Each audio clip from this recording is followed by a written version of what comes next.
कैसे हो मित्रों, तो स्वागत है आपका एमआईटी सीरीज की अगली वीडियो में। इस वीडियो के अंदर हम अपना फ्लूइड्स का अगला क्वेश्चन डिस्कस करेंगे। बिना देरी के स्टार्ट करते हैं। ये क्वेश्चन आपके सामने है, ट्राई करो।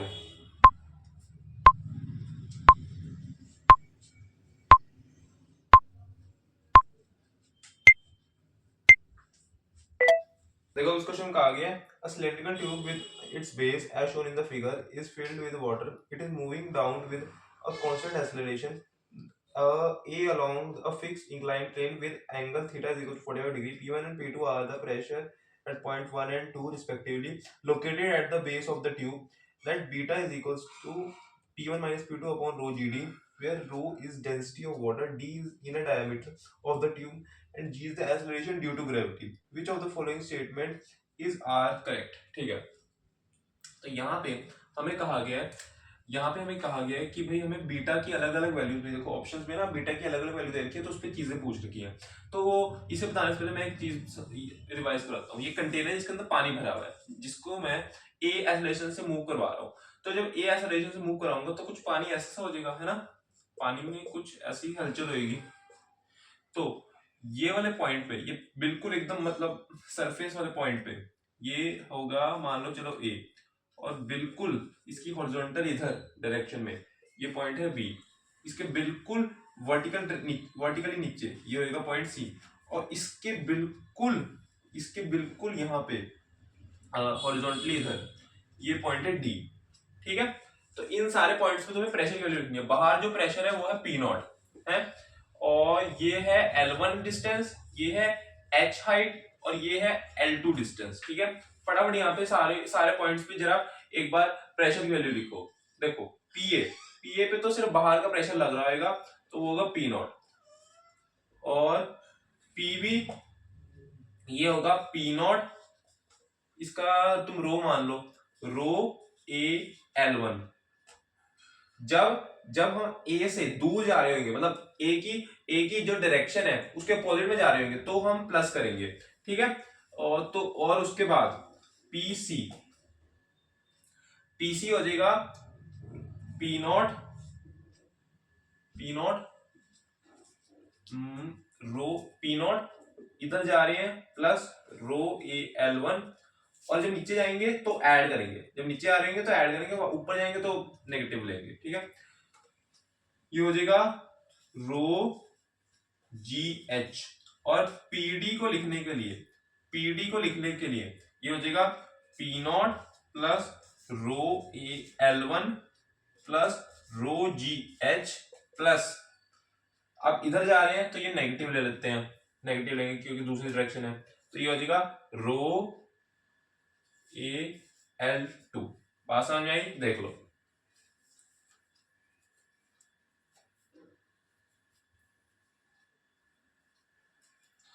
ये चीज रिवाइज होगी। चलो अब अगली चीज पे चलते हैं, मतलब ये रिवाइज हो गया, अब क्वेश्चन पे चलते हैं। ठीक है, फटाफट क्वेश्चन पे चलते हैं।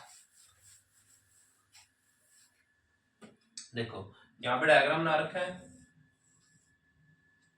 थोड़ा बड़ा डायग्राम बनाते हैं।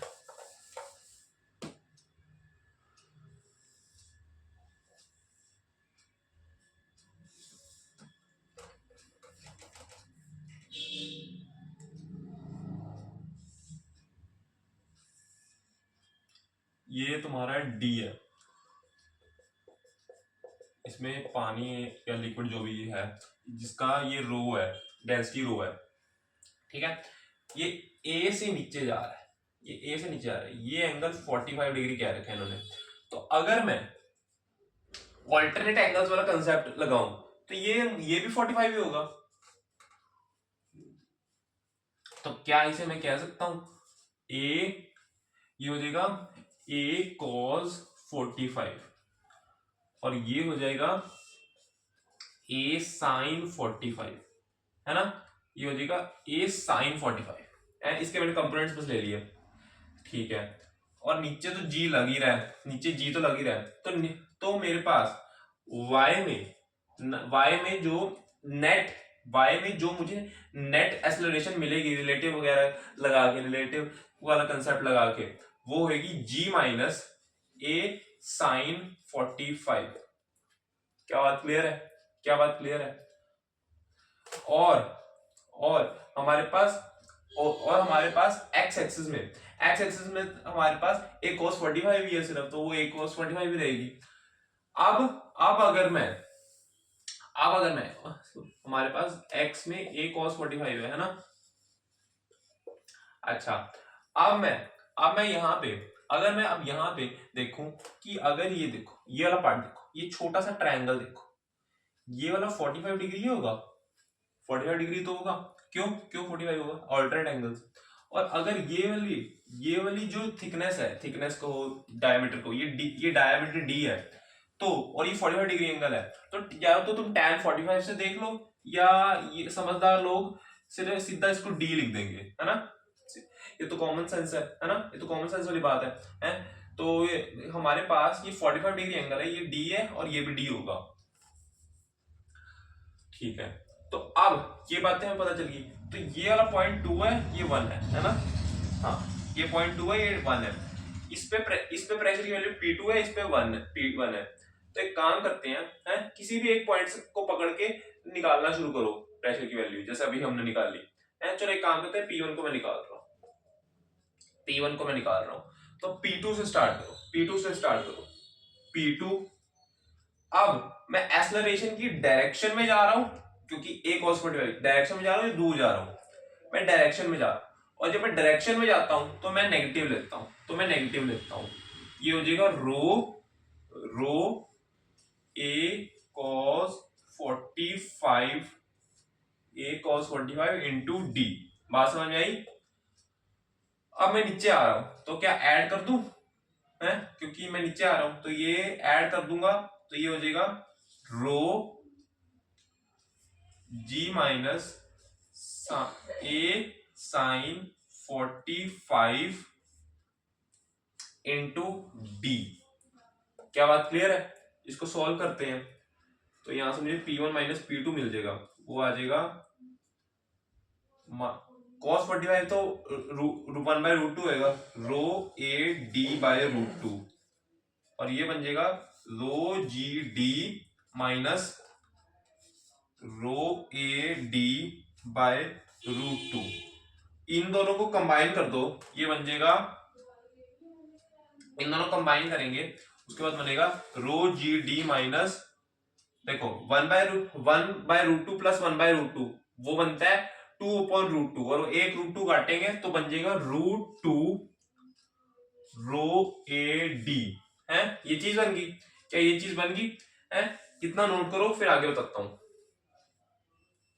ठीक है, तो इसे मैं साइड में फटाफट लिख लेता हूं, rho g d minus √2 rho a d. ये P1 माइनस P2 की वैल्यू आ रही है। ठीक है, ये चीजें रब कर देता हूं। तो अब हमसे पूछा क्या है, हमें एक वैल्यू दे रखी है बीटा की, बीटा दे रखा है P1 minus P2 upon rho g d. तो यहां पे रखो, ये बन जाएगा rho g d minus √2 rho a d upon rho g d. Rho cancel, d d d cancel. ठीक है, हमारे पास बचा g minus √2 a upon g. तो यहां रह गया 1 माइनस √2 a बाय जी है, ये बनी वैल्यू। अब हमसे कहा गया है कि अगर a की वैल्यू g/√2 है, a की वैल्यू एक बार g/√2 रखो, g/√2 रखेंगे a की वैल्यू, ये बन जाएगी 1 माइनस √2 इंटू g/√2 के साथ में g है, √2 कैंसल, g कैंसल, ये 1 ही बन गया, तो ये 0 आ गई वैल्यू, बीटा की वैल्यू 0 आ रही है। क्या ये बात सही है? तो कौन सा ऑप्शन सही आ गया? ए ऑप्शन तुम्हारा सही आ गया। ठीक है, अब अगला ऑप्शन चेक करते हैं। देखो, अब बी ऑप्शन चेक करने की जरूरत नहीं है। क्यों नहीं जरूरत? क्योंकि यहाँ पे भी हमारे पास जी ए की सेम वैल्यू दे रखी है। अब ए की सेम वैल्यू पे दो अलग अलग आंसर थोड़ी आएंगे, है ना, तो जरूरत नहीं है, ए ऑप्शन सही आ गया। सी चेक करो, g/2 है, तो क्या आ रही थी वैल्यू, एक मिनट, 1 माइनस √2 a बाई जी, यही थी ना। हाँ, इस पे चेक करो, तो a की वैल्यू g/2, तो यहाँ पे g की वैल्यू मैं रख रहा हूँ, सॉरी a की वैल्यू मैं रख रहा हूँ 1 माइनस √2 g/2 g। जी वाला। तो यहाँ से मुझे एक, यहाँ से जी तो कट गया और रह गया 1 माइनस 1/√2। तो ये बन गया, इसको सॉल्व करने पे √2 माइनस 1/√2 है ना, ये बन गया। तो कौन सा ऑप्शन सही आ रहा है? सी आ रहा है। डी में कुछ और वैल्यू दे रखे नहीं, तो फिर डी चेक करने की जरूरत नहीं है। तो कौन सा आंसर आ रहा है? ए ऑप्शन और सी ऑप्शन है, ये दोनों सही है। एक बार देखो इसे, तो आपको ये जे एडवांस 2021 का सवाल समझ में आया होगा, चीजें क्लियर होंगी, कॉन्सेप्ट्स क्लियर हुए होंगे। थोड़ा लॉज ऑफ मोशन को, थोड़ा थोड़ा फ्लूइड को मिक्स करके एक सवाल बढ़िया सा बना रखा था, इंक्लाइन प्लेन वगैरह है, यहाँ पे थोड़ा बहुत रिलेटिव का कंसेप्ट लगा रखा था, मतलब काफी चीजें को यूज कर रखा था, लॉज ऑफ मोशन मैकेनिक्स और साथ में फ्लूइड्स का काफी अच्छा मतलब मिक्सचर करके क्वेश्चन बनाया हुआ था, है ना। बढ़िया सवाल था। होप आपको ये पूरी अप्रोच समझ में आएगी, चीजें क्लियर होंगी, कॉन्सेप्ट्स क्लियर होंगे। और ये वीडियो अच्छी लगी, वीडियो को लाइक कर देना, चैनल सब्सक्राइब कर देना। Okay, thank you.